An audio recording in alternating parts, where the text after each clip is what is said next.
Hello, Guardians, and welcome to the Destiny IT Pros podcast, brought to you by Frontpoint-IT, Utah's premier managed services provider. Find us online at frontpoint-it.com. Hello, Guardians. It is Thursday, August 20th. Apparently, I can't talk today. We're doing this podcast a little bit later than usual. Typically, we'd be doing this podcast on Tuesday in line with the weekly reset, but Bungie yesterday was doing their live stream regarding the Taken King and showing some of the details, so we were going to do it yesterday. However, that did not work out either, so it is Thursday, and that's when we're doing it. As always, my name is Jeremy Wright, and I go by the gamer tag of IT Outlaw. I'm Dan Stanford, and I go by Mutant Entree. So let's run through the weekly reset really quick, even though we're a couple of days late on that. Probably have already beat everything, so great. The Nightfall strike this week is a Shadow Thief with Void and Solar Burn, grounded. It's Taniks again. Was it Taniks last week or no? No, Archon Priest last week. It was Archon Priest last week, yeah. Okay, so that's pretty awesome. Great. And then the Heroic Strike is the Summoning Pits with no modifiers except for Small Arms, which is becoming my least favorite modifier very quickly. And then Prison of Elders, level 32 is Machine Wrath, and level 34 is Cult of the Worm. That's about it for the weekly reset. Now on to what everybody else is thinking about and wants to talk about. Taken King, Dan. Taken King. Well, that live stream yesterday was very informative. They went over a lot of my concerns regarding leveling and where we're going to start out, so I will answer that immediately. You will start at the level that you are currently at. So if you were level 34, you will stay at level 34. There's some interesting stuff regarding light levels, and we'll get to that. I was going to say, so your experience level is 34. Yes. Starting over. Yes. If you're level 34. The one thing that I found really odd was the consumable to get to 25. Yeah. Spark of Light, I believe. They announced that you get one consumable. It'll be there at the post office for you. And you can take any brand new character or any character below level 25, use that consumable on that character, and it will immediately be at level 25 with the appropriate level 25 gear also. So those, they're obviously targeting brand new people who want to get into the game but are worried that they'll be terribly behind, and or those of us who, try to get us to branch out from different characters and, try some new things. So what's your takeaway from the Spark of Light? Yes and no. I know why they're doing it, but to me it seems to be leaning a little bit more toward them trying to gain more market share and get more people to play their game rather than those of us who are playing the game. Does it really bother me? Not much. To me, it's further evidence of them pushing year one underneath the rug.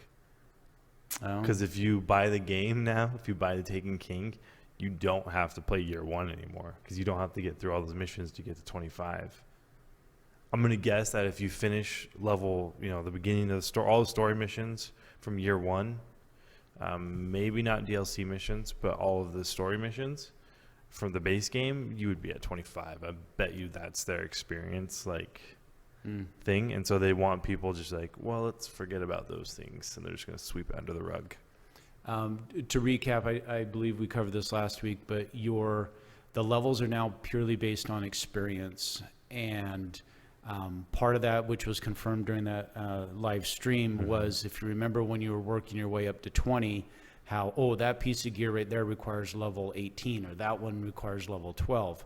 Well, yes, Guardians, we're now going to see gear that requires level 36 or level 38. And then, of course, all the Bomb Diggity stuff is at level 40, which includes the new Year 2 exotics. They covered some rather interesting things regarding kiosks. Do you want to talk about that? Yeah, they have what's called the exotic blueprints.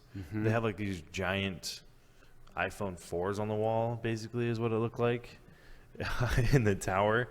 And you go up to them and you're able to see every exotic that you've ever picked up, regardless of whether or not you've dismantled it or it's currently in your inventory. You've earned it. You picked it up, you own it. which means that if you dismantled some crappy, I know why they did this. I'll get to that in a second. But so basically, you go up to it and it shows you all the exotics that you've purchased. And if it's not currently in your inventory, you can buy it back for 1 exotic shard and some random amount of glimmer. However, it will be at its year 1 value, unless it's an exotic that's being carried over into the Taken King, which was not something that I was aware they were doing. They're going to leave some exotics behind in year 1. Yep. Which I thought was interesting. Now, the only time that will make any difference will be in PvE, I realize. Unless they're changing PvP dynamics, which we haven't heard anything about really, but that would only be in PvE that would make any difference. So, for instance, Thorn, I believe, would be left behind, probably. So some of the things, the one thing that they showed off in that stream was, the auto rifle. Suros regime. Yeah. So you would go there to your blueprints, you would see that you currently own Suros regime, or that you have at some point in the past, and you would also have right there Suros regime 2.0, for lack of a better term. And first and foremost, it required a experience level 40. Mm-hmm. And it was just sitting there ready to go for you. It may cost, I think it cost a shard. Yeah, 1 exotic shard. And glimmer. Yeah, in order to get that the new version of Suros regime. So any exotics that you currently own that are being carried into into the Taken King version 2, into the Taken King, you will have access to those new versions, granted that you are at experience level 40. You know what they say, 40 is the new 20. Hey, wait a minute. I know something about being 40 years old. Okay, so your light level. That one was an interesting one. They went over this, but they didn't get super specific. So a little bit of this is what I'm piecing together from what I saw from the broadcast. But it appears that somewhere between 9 and, oddly enough, 10 is what they said during the broadcast. Of your items, the average light level of all those items equals the light level of your character.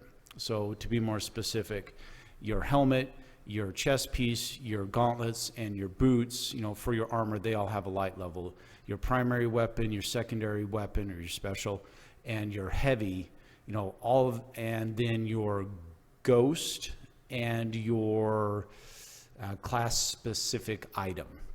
That's a grand total of 9. Every single one of those has a light level. You add all that up, divide it by 9, and voila, that is the light level of your character. See, they said something about all of the gear that you have across all of your characters and the vault, something contributing to it, but I wasn't quite clear on what they were talking about. I'm not sure if that had anything to do with it. I caught that too, and I'm not sure either. Because they said don't dismantle anything. The one thing that intrigues me is that it was 9 or 10, and I can't think of what 10 would be. I swear I saw something that said artifact slot. They were showing they had words on the screen that were coming at you, talking about the differences and Taken King, and something about an artifact slot.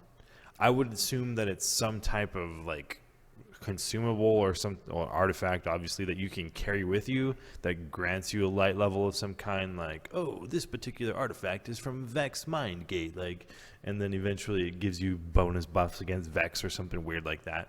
That's what I was thinking. I don't know. That's what I saw. Real quick on the exotics, though, I just remembered what I was going to say.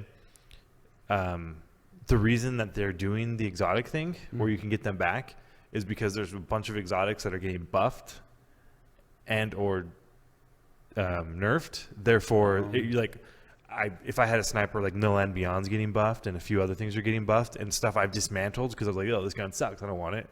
And so they're now everybody's going to feel bad for that and they're going to wish they had it back, so they're bringing it back. But back onto the light levels. The light level is now the overall power of your Guardian. So it doesn't restrict your access to content. Maybe. Possibly. I don't, as far as I can tell. I get that sense too, but there's a little nagging part of me that wonders if maybe when you go to do a raid or a particular story mission or something, it'll say, you know, you need to be level 40 with light level such and such. Or it may be simply worded, you must be, you know, this level, recommended light level. I think it'll be recommended light level because the experience points are going to be what gets you through into the content. So that'll be the access key. If this content requires you to be level 36. So once you're 36, you can get into that content. The light level will be, if you want to be able to survive, this is the recommended light level that you should have. The more I think about it, the more I really am starting to like this new light level. I think it'd be cool because then you I think it gives you a better gauge as to how powerful your Guardian is. Well, I was just talking to one of the guys that works here, and he was playing, was it the Nightfall? Or no, the weekly. I think he was doing the weekly last night with his nephew. And he hopped on his nephew's character, and he had terrible weapons. And yet he was level 33. I believe he's 33, just almost level 34. So you would think, oh, okay, well, this character is strong enough to do this. They tried to do Fogoth the weekly and just got wrecked. They could not pull it off. And it was because they didn't have the firepower required. And now instead of, you know, oh, well, instead of it becoming so personal, saying, oh, well, you're just not a good player or something like that, now it's, well, clearly your light level isn't high enough to do this particular mission. Let's not do this. Let's go work on trying to find you some better gear. I'm really liking that. And, you know, when they go back to their reasons for nerfing Galahorn and, you know, people saying, well, you can't be a part of our raid, you know, our fire team to do this raid because you don't have Galahorn, that is just lining right up to the light levels. You know, if this new light level had been in place, it could have been, okay, well, you need to be level 34 to do this raid with us, and you must be this light level. And then voila. Yeah, that doesn't have anything to do with weapons. Yep. Well, it does, but not a specific weapon or anything like that. I mean, now there is a metric that says you need to have gear that is this good in order to even consider doing this mission. Which is good because, like my Warlock, for instance, she's 33 and a half. She could be 34 if I just cared and actually tried to level her up at all. But that's with like very minimal playtime. That's playing through the story and a few random things, and that is it. Everything else was just gear that I like acquired through a different character and just passed on to her through the vault. And then voila, her Voidwalker subclass is like, oh, I don't know, halfway, and she's maxed to the level cap. So that'll put an end to that to a degree. You'll still have a highlight level because of the gear, but your weapons and everything won't be. Well, except for the fact she has weapons from my other characters too. But still, I mean, she wouldn't have the depth of weapons and everything else. So they say they're basically going to do some crazy voodoo magic come September 15th, and the Taken King comes out to determine your light level. They're going to all of our weapons. Currently, the cap on, say, a weapon is 365 on the attack value. That's all being dropped. We're going to see numbers more like on the lines of, was it a 190? For year one stuff, 160. 160. But it doesn't change what it does. It still works the same. Yep. Like you said, your example was if you go do Skolas 35 on the 14th and on the 15th, your weapons are going to hit the same. Yep. The numbers will be different. They're changing the math and all that sort of stuff, but it'll still hit the same. So you're going to see light levels of, say, 180. 185, 190 come the 15th, you know, something in that range. I was watching in the exotic year 2 stuff. I was seeing numbers of about 280 and 290, somewhere in there. So I'm not sure where the new level or the new light level cap is. If there is one, I don't know, which lends to what did they call it? There has to be one. The infusing. Oh, yeah. So infusing is a pretty cool thing with weapons. So you can take a legendary weapon that you really like that may not be very powerful. So think something along the lines of, is the last word of legendary? No, exotic. That's an exotic. Fatebringer. Yeah. You could take something along the lines of Fatebringer, but now let me be very clear. It must be a year 2 legendary weapon, something from the Taken King. So Fatebringer is just an example that I'm bringing up. It would not work. It would flat out not work. And let's say you're out running around and you pick up a far more powerful legendary weapon, but you don't necessarily like it. You can take that more powerful weapon and infuse it into the lower level legendary weapon, and that will make that lower level legendary weapon more powerful. Right. So basically you can break down something more powerful into a lower one that you really like and bring it up. But again, let me be very clear, it's only year 2 legendary weapons. All of our year 1 legendary weapons, we're going to outgrow very quickly. We saw some of the new perks on the year 2 stuff, and they're really cool. And they also changed kind of like the stat trees on them, depending on where the weapons came from. There's the 3 foundries that we talked about a couple podcasts ago. They showed the new Suros regime, and it'll have like 2 base perks in the Suros family that you can pick from, and they want you to have bigger trade-offs on them. They don't want like these all-around weapons that are good at everything. It's like, well, this weapon's either going to have really good stability or really good impact, take your pick type thing. One of the things I liked with the new gear stuff that they showed real quick was your discipline, intellect, and strength now have a time value set to them as opposed to a percentage value. So instead of saying, I have 80% discipline, whatever that means, it'll tell you how long the cooldown will actually be on that particular stat. Yeah, when you go to your character screen, you see, discipline, intellect, and strength. You can hover on them, and it'll actually give you a usable information on what that actually means and what that's doing for your character. Also, apart from the infusing of the weapons, which, like Dan said, so basically you have a scout rifle that you really like, but you pick up a pulse rifle that has a higher weapon. You don't like pulse rifles, you don't use them, so you can infuse it into your scout rifle to make it better. But one of the things that they've changed is those can now be broken down into legendary marks, as well as your armor. Yep. Which is the new universal currency amongst all the vendors that sell gear in the tower and the reef, I assume. Yep. So whether you're doing Crucible or Vanguard missions, you will get a new type of currency called legendary marks. So, and you can then spend those either at the Crucible Quartermaster or Armory, or the Vanguard Crucible or Armory. Either way, they're totally interchangeable. So for somebody like me who never plays Crucible, voila, I can now go over there and purchase things from him, having never stepped in the Crucible ever. That should make it easier as well for getting things like, I don't know if it'll apply to Iron Banner or not, but that'll be interesting. Probably not. Well, you'll still have to be a rank, though. So you'll still have to have a Crucible rank to be able to buy gear. My hunch is you'll have to play Iron Banner if you're going to buy Iron Banner stuff. But specifically, the reason they did this, I think, was because people were like Dead Orbit, but they didn't have Crucible marks. Because Dead Orbit required Crucible marks to buy anything, which my Dead Orbit's like ranks 20-something, I don't know. And I never played Crucible, and I do play Crucible, but not enough to get a ton of marks to be able to buy anything from him. I was trying, anyways, a whole nother thing. But they did that so that when you have a faction, you don't need to have Crucible marks to buy gear from the faction representative. No, the factions, you still have to be at a particular level in order to buy gear from them.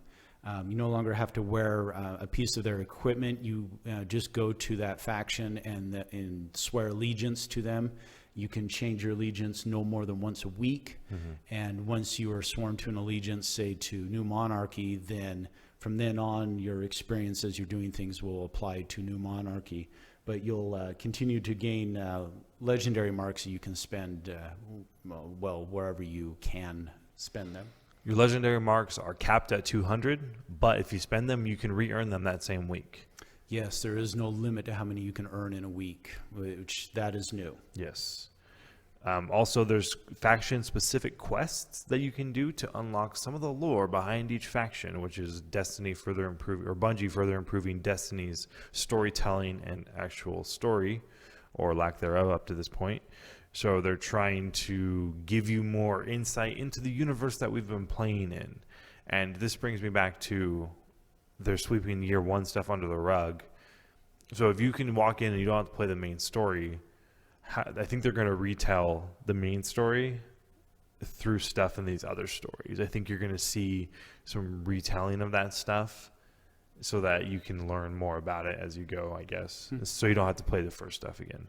So one huge strategy right now, Guardians, is to keep all of your legendary gear and weapons that you have accumulated. And any that you pick up between now and the Taken King, just keep hoarding the stuff. Because once Taken King gets here, you can then break down those legendaries and turn them into legendary marks. So you pick up some piece of junk legendary, something that you're not interested in, hold on to it. Which then leads us into probably the biggest reveal of the stream, and they kept making fun of it. People kept basically screaming, and even the live audience was chanting at one point at the guys that were doing the broadcast about the vault. I'll let you announce. Yeah, they've upgraded the vault space to 72 Double. a little more than double on armor, double for weapons, and then all your other crap, whatever that stuff is, consumables and materials. 72. I'm still questioning the need for this. Like, I know everybody wants it, and I want it too because my vault's full, but why? Well, as the game keeps going and things keep moving further and further away from the beginning of the game, it makes sense to me that we need that larger vault. And for the guys that really play it, imagine if you just start filling that stuff up with exotics and the like. Well, now you have exotic blueprints, though. Yeah, but I mean, it costs a shard. Yeah. If you want to pull one of them out of your blueprint. I think that's a really good idea to do the exotic blueprints, because now I can get all the helmets back that I've since dismantled because I didn't want them. But I like that because because a lot of the exotics I have, I was collecting, where I was like, I wanted this one to be, I was collecting them just for the sake of having all the exotics. Yeah. And so now I don't have to keep them in my vault, and I don't have to keep them on my character. Instead, I'm just like, they're right there. I got them. I'm not going to use them, but I've got them. Go ahead. No, on the exotic stuff on the blueprints. So exotic blueprints for both armor and weapons. And the annoying thing about that is you can see all of the exotic weapons and all the exotic armor. Some of them, oftentimes all you can see is that there's a symbol there that you're simply missing a primary exotic weapon. Mm-hmm. So now it'll just kind of annoy you all the time. If only I could go find that exotic and the like. So it gives you a little bit more of a goal, so you know what is out there and what you can chase after. Which also applies to, there will be a kiosk for ships, shaders, and emblems. And every single ship, shader, and emblem that you've ever earned or found will all be listed there. Mm-hmm. And then all the rest of them that you don't have are listed there, and how to get them. Correct. So you can go down to some particular shader you want, hover on it, and it will tell you how to go get that. Again, one of those things that if you find yourself needing something to do in Destiny, you can always go chase that stuff down. They also updated the gunsmith with he now is useful. Besides, let's see, I've had to use him to buy 50 heavy ammo synthesis, or not heavy ammo, special ammo synthesis for an exotic bounty. I had to buy fusion rifles from him to get another exotic bounty. I think that's about the only times I use him, is when I have an exotic bounty that I'm chasing and I have to walk over to him and hold X for a few seconds, and then walk over to somebody else and hold X for a few seconds. I think when my character was in the single digits, I used to pick up weapons from him. Yeah, but on occasion. Once you got to 20, he was really just taking up space. But now he has his own reputation, and they've given him some new mechanics to help you further your weapon inventory and further the power of your Guardian. He now has these weapons that you can test out. So basically, you just rent them from him, and you go and use them and destroy the darkness with them, and then you come back and he has reputation points for you. And then once you get to a certain point, you can buy what's called an Arms Day package from him.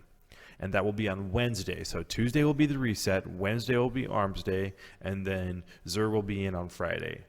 So it looked like you basically you check out what are called field test weapons, and you check that out, and then go play with it, and kill however many bad guys it is that you need to do, or whatever the particular little quest is for that field weapon. Once you complete that, then when Wednesday rolls around, when Arms Day rolls around, you are then given a reward for that, and it will. I'm trying to remember the exact wording. I think if you check out, say, a primary, then you're guaranteed you'll get a primary weapon for doing that work. Looks pretty cool. It looks like a lot of fun. I think you can pick which one you want. So I think they have like each one of the foundries below of like, here's Suros, Haki, and Omelon. And you can say, like, I want a primary from Suros or whatever, I think, or whatever he has there. And you buy that. And then when it comes around, FedEx drops off the package at the gunsmith and you go pick it up.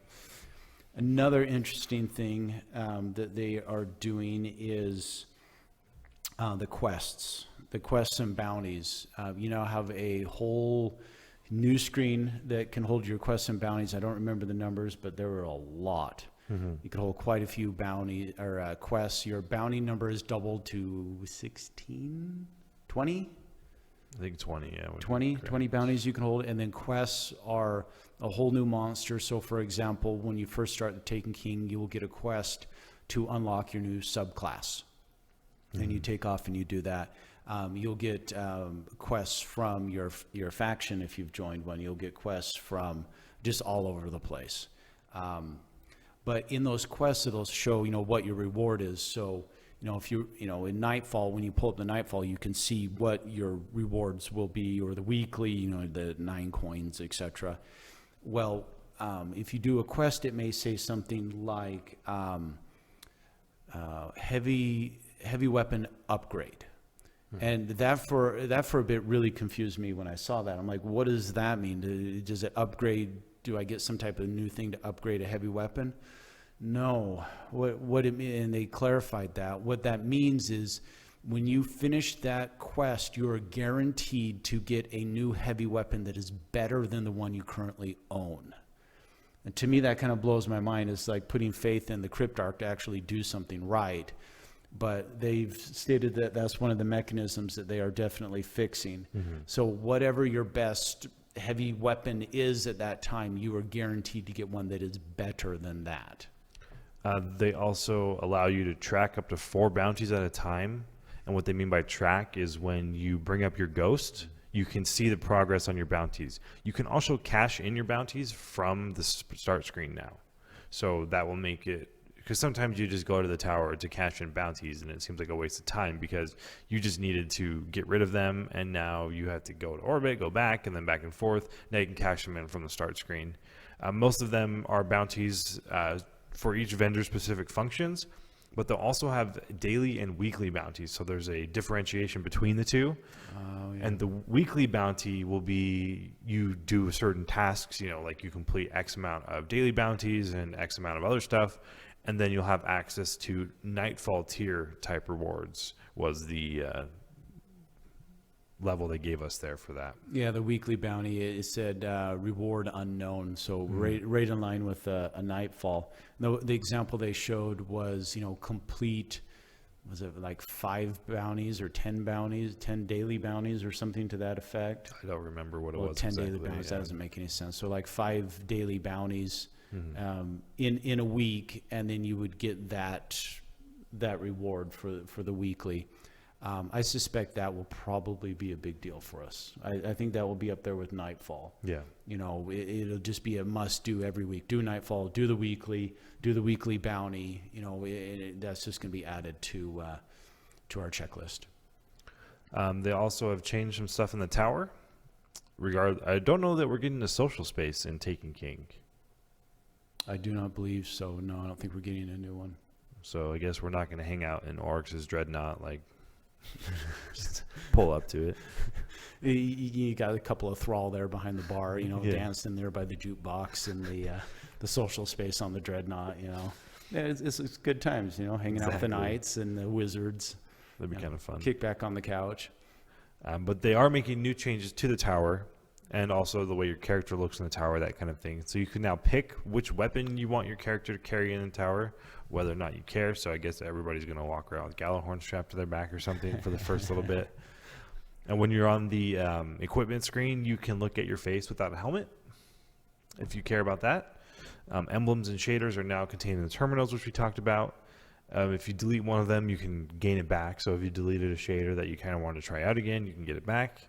The factions we briefly talked about, where you can now pledge allegiance to them by just holding. It costs Glimmer. You don't have to wear a bond specifically, so that's good. The speaker now sells new things. Like he now sells ghost shells in addition to his existing class items and material exchanges. That's right. The Cryptarch has a big change, actually. He now sells legendary engrams that are guaranteed to be a legendary item, as opposed to 2 greens or 2 blues or something. 2 motes of light. Yeah. Yeah. Guaranteed to get a legendary item and a chance at an exotic. It was the guy, I think it was Mark Noseworthy. He said specifically, like, oh, or you can get an exotic. And Deej was like, you just screwed yourself by promising Just that. so bad. That guy, Mark Noseworthy. Yep. Mark Noseworthy. He is the one who's actually behind the Cryptarch engine, and he was in the live broadcast. And so you should have heard the live audience there, just silence as they announced that. But yeah, when he I threw think out that there, was the other guy, the Tyson Green guy. Oh, is Tyson Green the? He was the dude on the left of Deej. Well, the Cryptarch guy, he's the one who said that. That Yeah, you okay. could I get think that exotic. was Tyson then. Yeah, okay. and that's why Deej was like, "Oh, dude, you just set yourself up so bad." What else is going on with Taken King? I think that's the stuff that we know about right now, as far as for sure guaranteed. Other than the stuff that's coming along in the next one, next week they're doing the same thing, where they're going to be taking us through the Dreadnought, I believe, next week, and kind of showing us that. And then I assume the following week will probably be PvP changes, or maybe next week. I'm not sure. They did announce what kind of the topic of each of them was, but the Dreadnought, I guess they're going to do some actual play time. This one that we saw was straight up in the tower. That's it. Them just wandering around the tower and talking about, the changes to the characters in the tower and all that. Honestly, the stuff that I've been most concerned with, and just knowing what is going to happen with our weapons and armor. So, Mr. Jeremy, what is your strategy? How between now and the Taken King, what are you going to do with all this information? So I'm going to finish getting a bunch of Focus Light. I have 42 right now, or 41 now. That's the Red Bull stuff. Yes. I also got 25 from an unknown benefactor somehow in the tower. I'm not sure. Postmaster had it. So I'm going to get more. I think I have 16 more Red Bulls to go through. So I should be able to get to about 50 or 60 of those. And then I'm going to keep gathering gear, I guess. So we're going to keep going through Crota and Vault. And then we're also going to finish doing Skolas and all of those kind of things. And I'm not going to dismantle my gear. I'm going to go into my vaults to get all of my characters. And I'm going to grab it all and put it in, fill up their slots. Yep. And then go back into the vault and get more and more gear and continue to do that. I feel bad because I've dismantled a lot of stuff recently, not because I was worried about Taken King, but because I figured it didn't make any difference anyways. So I just dismantled it. So there's a little bit of regret on my part in that sense, but I think I'll be able to make up the ground pretty quickly. I don't know how much light level is going to make a difference. I don't know how hard the game is going to be afterwards. If leveling up is going, I think it's a more straightforward path, and so I think it'll be a lot easier. My strategy is going to be very similar. I'm working on my exotics because a lot of those are going to, somewhat carry over. They're not going to be able.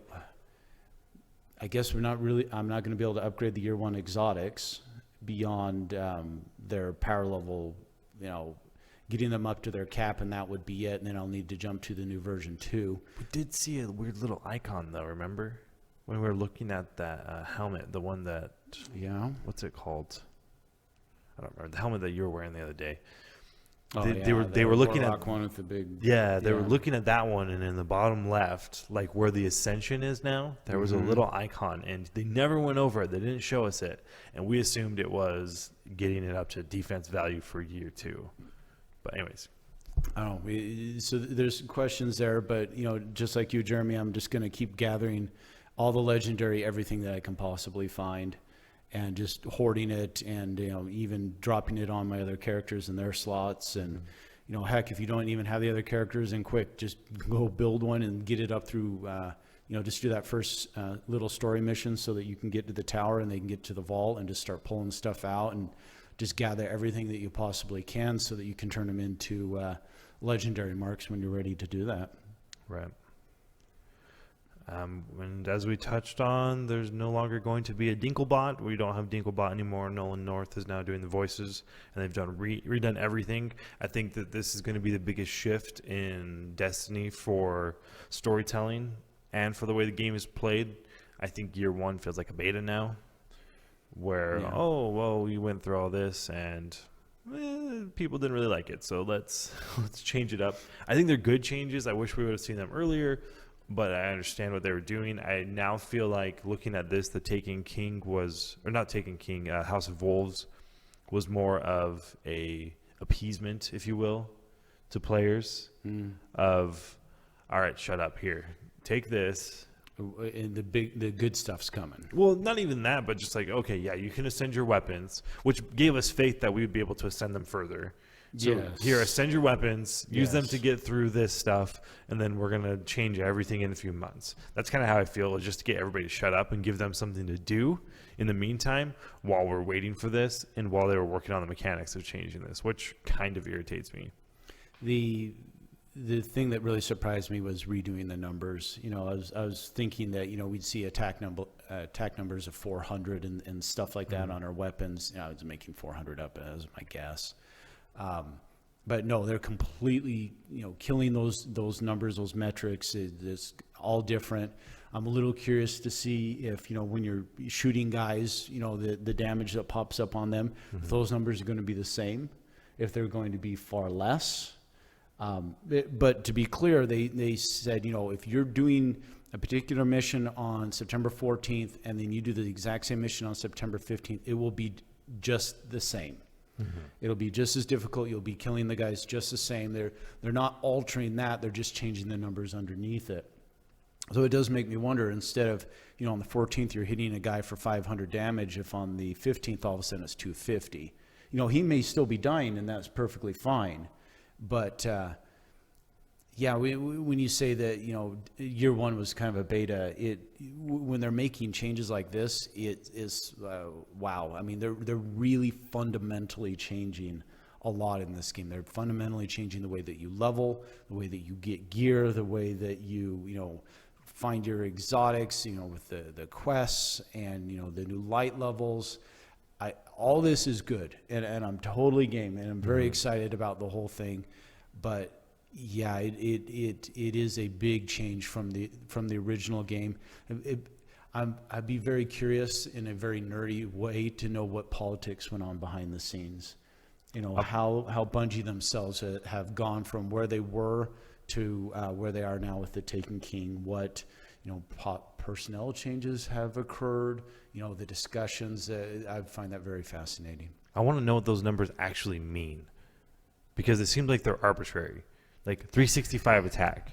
Yeah. How come I can hit some characters for 10,000 with the 365? Like, what does that even mean? I want to know. I want to have a finite thing. Like, now with the Celestial Nighthawk, I was doing Taniks messing around, and if I hit Taniks in the head with Celestial Nighthawk, it's like 35,000 damage.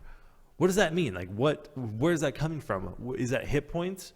Is that that's the theoretical damage amount, whether or not it did that much health to him. I want to know. I want to be able to see the math behind that, so that I can so I can just know what it means. It seems more like that number has always been like a damage per second type thing. My thought on it has always been, it's a little bit more of like a modifier. So your gun does a certain amount of damage. The bad guy has a certain amount of health. And to take it back to, say, Dungeons and Dragons, that bad guy has 10 hit points, and this weapon does, 1d4 or something like that. So it can do up to 4 points of damage on it. Well, that 365 is a modifier, and then you throw on your level versus the bad guy's level, and then there's another modifier. And so you just keep adding these bonuses onto it. So even though you roll the dice and you get, say, a 3 on it, you add, your level modifier, your attack modifier, which is the 365, you add, it's Prison of Elders, and so you get this modifier and that modifier on and on and on, and then all of a sudden you're hitting him for 18 points of damage, and boom, he's dead. Mm-hmm. That's been kind of my guess. Is the underlying engine is a little bit more flat and stable, if you will, and then all these numbers that we see on our characters are just how much more of this buff and how much more of that buff, and on and on and on, in order to really wreak some damage. And I think that number is now being represented, by the way, as your light level. Really how hard it is that your character can punch and how much damage he can take. Where your experience level, you're going to still have your experience level modifiers in that. But it is going to be very much a combination of those two. I mean, we've all been in those fire teams where we get in there, everybody's a high level, we're all the same level, and the fire team just cannot execute, just cannot get it done. Where other times you'll get into a fire team and you just wreck it done, and that's it. And I think that light level will now allow us to quantify exactly, how much damage can a character produce, how powerful is that character above and beyond just their experience level. I want to know if there's going to be a light level cap. That is a wonderful question. That's one of the questions that I've had. Is there a light level cap? And if so, then that kind of defeats the purpose of everything there. Well, I don't know. I'm torn on that. I want to see a light level cap because I don't want to be this character that has. I don't want it to be a game where I can go back after I've played through it a bazillion times and I can just walk through the raid like one-shotting everything. Because there's some games like that. Where after you level up your character so much and you have so much attack value. Diablo 3. Yeah. Mm-hmm. So you can go back and you can do this stuff and you can just run through it no problem. Some of the other games like Fallout, for instance, you can get like these godlike powers after you've gotten so much gear and so much of the abilities are all maxed out. You can go back and do all the stuff and you're like a god where nothing can hurt you, which is really fun. But then there's no point, there's no challenge anymore. One thing that I like about Destiny is it seems to be that at least on the experience level thing, it's no more than 4 above or 4 below. So, I mean, you can go into the Cosmodrome and those goofy level 1, Reavers and all of those guys running around there. They can kill you. They will get you. So I think they did build that in. I don't know if we'd ever get to that point where we could just go in and just, wipe everything out. Well, they did that so that we would play with lower level characters. So it's still a challenge to go through and help out a level 1. Even if you're 34, you can go through and help a level 1 through the missions, or level 10 or whatever. It will be easy, but at the same time, you can't stand there in the middle of the mob and let them just womp on you for 10 minutes and not take any damage. You would die. The highest light level that I saw during that broadcast was 290. So that leads me to believe perhaps that the cap is 300, but I'm making that up in a big way. It's a very interesting question. What is there a light level cap, and what might it be? And then what are they going to do for the raid? So the raid's going to be on hard mode. So will it be level 41, or will it be level 40 with a light level of 10 levels above whatever the max is? I want to know these things. I really just want to play the game, and I want to go through the new material. I want to go play with the new stuff. I want to start getting weapons, and everything I'm doing right now feels like a waste of time because I want to go do that. So I just want the game to come out now. One other thing about the weaponsmith. My son was here when we were watching the stream, and he caught, I did not catch it, I'm not sure anybody else did, but when they were at the weaponsmith screen, they accidentally scrolled down too far, and he swears that he saw that you can reforge weapons, that is still in the game. I would think so. I wouldn't think that they would take that away. I think they're just going to make it harder to reforge specific weapons certain ways. Or they're going to, I don't know. We'll see. Because I know that they were talking about that they were upset with people reforging Fellwinter's Lie. Yes. To be like ranged and you can like one-shot people from across the room type thing. So I think that they're working on... I know that they buffed nerfed some of the shotgun stuff, and so I think they're going to continue to let us reforge things. It just struck me as the reforging was, House of Wolves, and it just seemed to me that that was some type of almost an experiment, and I don't think Bungie was happy with it. So I was real curious if they were going to allow reforging to continue, and apparently the answer is yes. I guess we'll find out, though. Yep. I think that's it. Do you have anything else? No, I'm good. Cool. Well, we look forward to next week's stream with Bungie so we can see what they've got in store for us in the Dreadnought. We will probably be doing a podcast again, hopefully on that Wednesday, but it might end up being Thursday again to kind of go through our thoughts on that again. So tune in for that. So thanks for tuning in, guys. I'm Dan Stanford. And I'm Jeremy Wright. Have a wonderful day.